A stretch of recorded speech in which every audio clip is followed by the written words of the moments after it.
রামিসার এই হত্যাকারীর সর্বোচ্চ শাস্তি ইনশাআল্লাহ আগামী 1 মাসের মধ্যে নিশ্চিত করবে এবং সেই সর্বোচ্চ শাস্তি হচ্ছে মৃত্যুদণ্ড।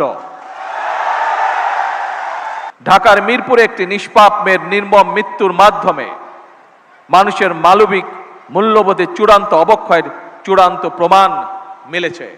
শিশু নির্যাতন বা নারী নির্যাতন বর্তমান সরকার কোনোভাবেই মেনে নেবে না। সকল সম্মানিত উপস্থিতিবৃন্দ, দীর্ঘদিনের ফ্যাসিবাদী শাসন শুধুমাত্র দেশের মানুষের অধিকার আর দেশের অর্থ সম্পত্তি লুট করেনি, বিচার বিভাগ সহ দেশের সমস্ত প্রতিষ্ঠানগুলোকে ধ্বংস করে দিয়েছে।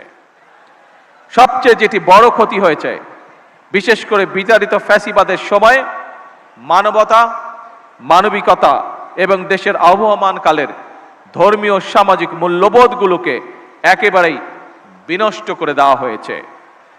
ঢাকার মিরপুরে একটি নিষ্পাপ মেয়ের নির্মম মৃত্যুর মাধ্যমে মানুষের মানবিক মূল্যবোধের চূড়ান্ত অবক্ষয়ের চূড়ান্ত প্রমাণ মিলেছে। প্রিয় উপস্থিতিবৃন্দ, প্রিয় ভাই বোনেরা, এ বিষয়ে একটি কথা আজকের এই অনুষ্ঠানে আমি পরিষ্কারভাবে আপনাদের সামনে তুলে ধরতে চাই। এই ধরনের শিশু নির্যাতন বা নারী নির্যাতন বর্তমান সরকার কোনোভাবেই মেনে নেবে না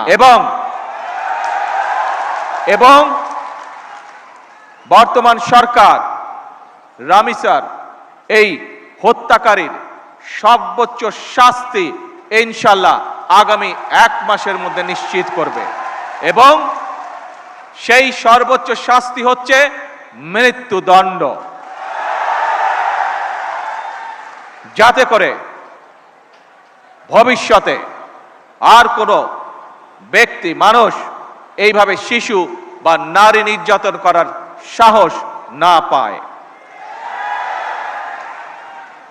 উপস্থিত সম্মানিত সকল উপস্থিতিবৃন্দ, একটি নিরাপদ মানবিক রাষ্ট্র এবং সমাজ প্রতিষ্ঠা করতে হলে আমাদেরকে আইনের শাসন প্রতিষ্ঠা করতেই হবে। রাজনৈতিক সংস্কৃতির পরিবর্তন ঘটাতে হবে। একই সঙ্গে আমাদের জাতীয় জীবনে পুনরায় বাংলাদেশের আবহমানকালের ধর্মীয়, সামাজিক, সাংস্কৃতিক মূল্যবোধের পুনর্জীবন ঘটাতে হবে। এক্ষেত্রেও কবি কাজী নজরুল ইসলামের জীবন এবং কর্ম আমাদের জন্য প্রাসঙ্গিক। সম্মানিত সুধীবৃন্দ, কবি নজরুলের জীবন এবং কর্ম বিশ্ব সাহিত্য দরবারে আরো বেশি ছড়িয়ে দেওয়া প্রয়োজন। তার জীবনবোধ, তার জীবন দর্শন প্রজন্মের পর প্রজন্ম পৌঁছে দিতে হবে। এরই অংশ হিসাবে আমাদের জাতীয় কবির স্মৃতি বিজড়িত ত্রিশালকে নজরুল স্মৃতি হিসাবে ঘোষণা করা যায় কিনা এর ব্যাপারে সম্ভাব্যতা